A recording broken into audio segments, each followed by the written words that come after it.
ఈ లడ్డూని చిన్న పిల్లల నుంచి పెద్దవాళ్ళ వరకు అందరికీ తినడానికి చాలా బాగుంటుంది. రోజుకొక్కటి తిన్నామంటే చాలా హెల్త్ ఇష్యూస్కి చెక్ పడేయొచ్చండి.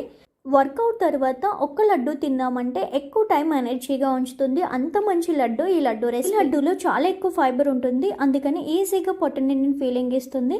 మనకి ఎక్కువ ఆకలి కూడా అనిపించదు. కోసం ముందుగా ఒక ఫ్రైయింగ్ పాన్ తీసుకొని 1 కప్పు సన్ఫ్లవర్ సీడ్స్, 1 కప్పు కర్బూజా సీడ్స్, 1 కప్పు అవిసె గింజలు, 1 కప్పు పుచ్చగింజలు అన్నింటినీ ఒకేసారి వేసుకొని మంచిగా డ్రై రోస్ట్ చేసుకోవాలండి.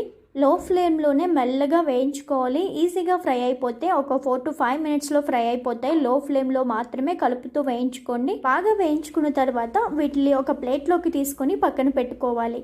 వీటన్నింటినీ పూర్తిగా చల్లారిన తర్వాత కొంచెం కొంచెం మిక్సర్ జార్లో యాడ్ చేసుకొని కోర్సుగా గ్రైండ్ చేసుకొని పెట్టుకోవాలి. అలాగే మిగిలిన వాటిని కూడా యాడ్ చేసుకొని సేమ్ అదే ప్రాసెస్లో గ్రైండ్ చేసుకొని ఒక ప్లేట్లోకి తీసుకోండి.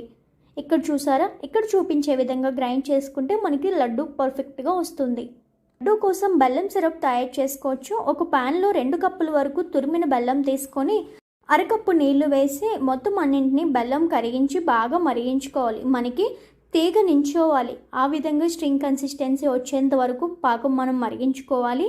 ఇందులో మీరు కావాలంటే కొంచెం నెయ్యి అండ్ 1 టీ స్పూన్ ఇలాచీ పౌడర్ కూడా వేసుకొని బాగా మరిగించుకున్న తర్వాత ఇప్పుడు ఇందులోకి మనం మిక్సీ చేసి పెట్టుకున్న పౌడర్ని యాడ్ చేసి మొత్తం అంతా బాగా మిక్స్ చేసుకోవాలి.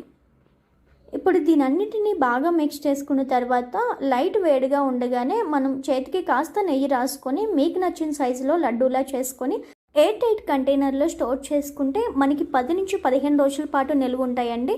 అదే ఫ్రిడ్జ్లో పెడితే 20 రోజులు కూడా నిలువ ఉంటాయి. రోజుకొక్కటి తింటే సరిపోతుంది. చాలా అంటే చాలా హెల్త్ బెనిఫిట్స్ ఉన్నాయి. మనం కోర్స్గా కూడా గ్రైండ్ చేసుకొని చేసుకోవచ్చు. చిన్నపిల్లల నుండి పెద్దవాళ్ళ వరకు అందరికీ తినడానికి